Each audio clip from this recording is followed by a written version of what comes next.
Theirs is an American tragedy, but there is some peace in the final chapter. When Colonel J. McGoldrick's bomber crashed while on a secret mission during the Vietnam War, he left behind a wife and 4 daughters in Columbus. McGoldrick was listed as missing in action for nearly half a century until September, when his remains were finally recovered in Laos and identified. ABC 6 News was there in Washington last Friday when his daughters finally got to say goodbye.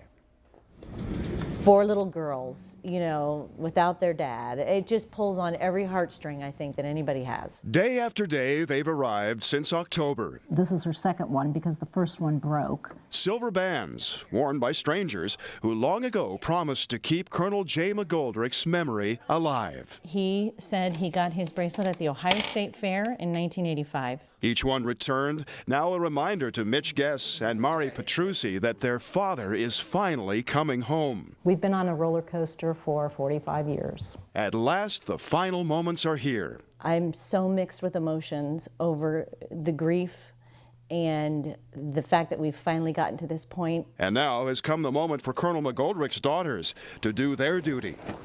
I want to honor him in the best way that we know how. Ladies and gentlemen, welcome to this repatriation ceremony, this celebration of life in honor of Colonel Francis McGoldrick. When I think back on these times, Being a McGoldrick girl meant living a countdown with an unseen end. But end it did on Friday the 13th. Amen. With the Capitol below and the Air Force Memorial soaring above, the sisters have come to Washington to complete the arc of their father's life. The brief 40 years that he spent on this earth, which ended 45 years ago today. This is a ceremony that Mitch has poured her soul into organizing, and it's also the first ever celebration of life at the memorial. It is truly a day of celebration. Grandkids who'd only ever known their grandfather as a story, a legend, now bear his casket. One of my sons said to me, he's more alive now coming home in a casket than he was ever in their whole life. Right. Because they've known the story, and now they're going to get to see what a hero's welcome is. bring him home, bring him home, bring him home.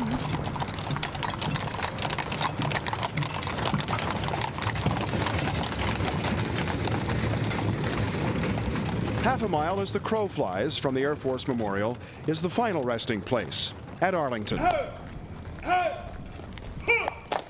Arlington holds about 10,000 funerals a year, roughly 30 a day. And yes, the McGoldrick sisters couldn't help but feel that fate had cheated their family out of the honor. It's a little bit of a jealousy. You know, you feel left out, and you feel like, why can't that be us? So many heroes are there, and our father finally will be there too. With a show of breathtaking precision and gravity, the Air Force has made sure the years spent waiting would end in the most reverent manner. Our Father, who art in heaven, hallowed be thy name. McGoldrick will not be buried alone. Cancer claimed his wife Jackie at age 47. She's been here since 1980. To be able to put them together in the same grave, his casket will go on top of hers. That's just such a blessing to have them together again. And remember those bracelets. We're going to collect all of these, and we're going to put them inside the casket with our father's remains. They need to go in a special place with a special person. 45 years to the day after leaving them, Jay McGoldrick's daughters have only fading memories of their father. But here, in the nation's most hallowed corner, under the bluest of skies and the brightest sun, they have one final, crystal clear moment with him. A gift as treasured as the ones on each of their laps. Absolutely. We have the end to our story. The gift of an answer. At last. I would say we have absolutely gotten our answers. We got to bury our father with honors in Arlington Cemetery.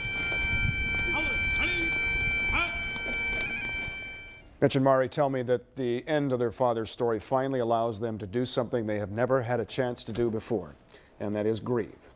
Yeah, no doubt about that. What a great story. And they finally can put some closure on this and give their dad the honor that he'd been missing out on all this time. You know, they used to, when they were just youngsters when he went missing, and they used to go to school, and they felt they were kind of the plague children. Nobody wanted to ask them. They were that family who had lost their father in the war, and then they still bump into kids from elementary school, now in their 50s, and they wondered, what happened to your dad? Did you ever get answers? And they can finally say, yes, we know where he is, and he's buried now with honor at Arlington. Ah, Nice. Good for them, yeah.